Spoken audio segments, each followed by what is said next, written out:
Hi everybody, my name is Jennifer and I am a part of the Instructional Technology Department, and I'm here to talk to you about this Chromebook.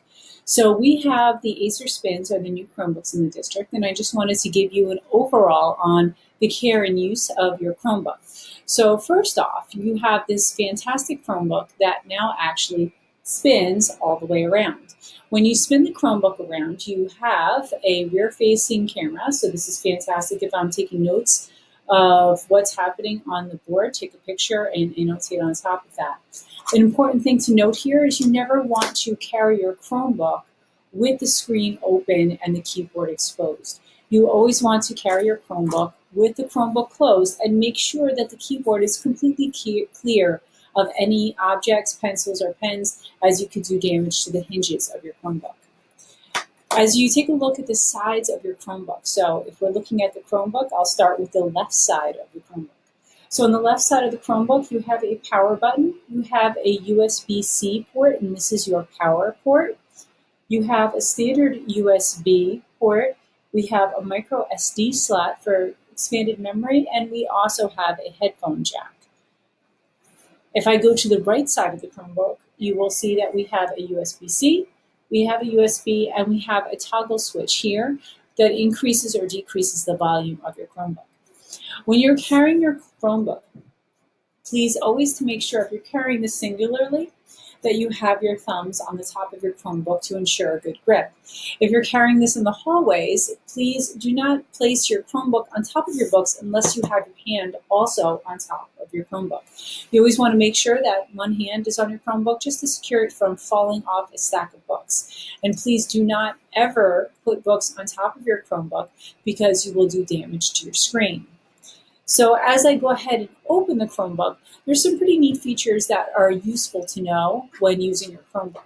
So first, just moving on with the Trackpad. On your touchpad, a standard tap is going to select something, not necessarily double click it. A double tap will open any application that you are trying to access. If you want to scroll up and down a page, that is going to be a 2-finger scroll up and down. If you want to scroll between tabs, you're going to just do 2 fingers one way or the other, and it'll move through the tabs in the browser. The best practice of a drag and drop is clicking with one finger and maneuvering with the other finger. You can also do this with both your hands instead of just using one hand.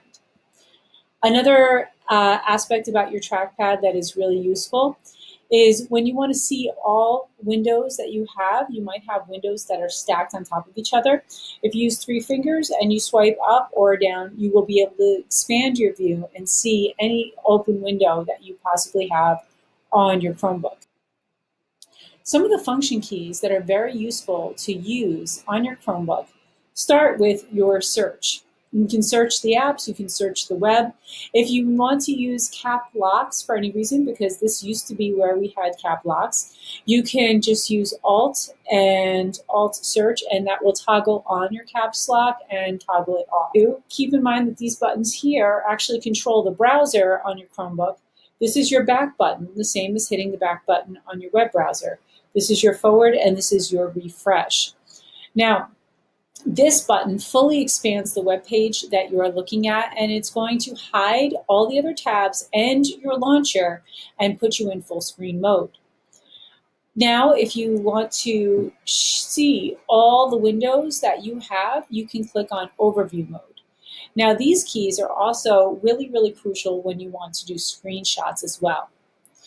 And these buttons are pretty intuitive. Almost everybody knows what going brighter and going dimmer looks like. No sound, reduce sound, increase sound, and your power button. Some of the most common keyboard shortcuts that are good for students to know are Control and the multi-window, which is right here. And that is a whole page screenshot. So that'll take one screenshot of the entire page that I am working on.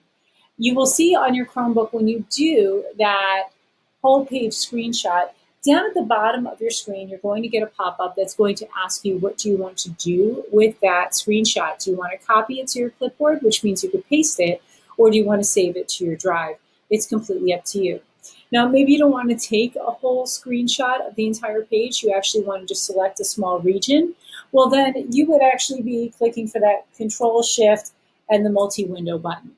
So Control Shift multi-window allows you to do a region select, and just doing Control and the multi-window will allow you to do a full screen. Your Chromebook should never be used near any kind of drinks, liquids. It should be charged in a non-traffic area. You do not want to accidentally trip anybody with your cord. You have to make sure that your Chromebook remains free of any personal writing or stickers.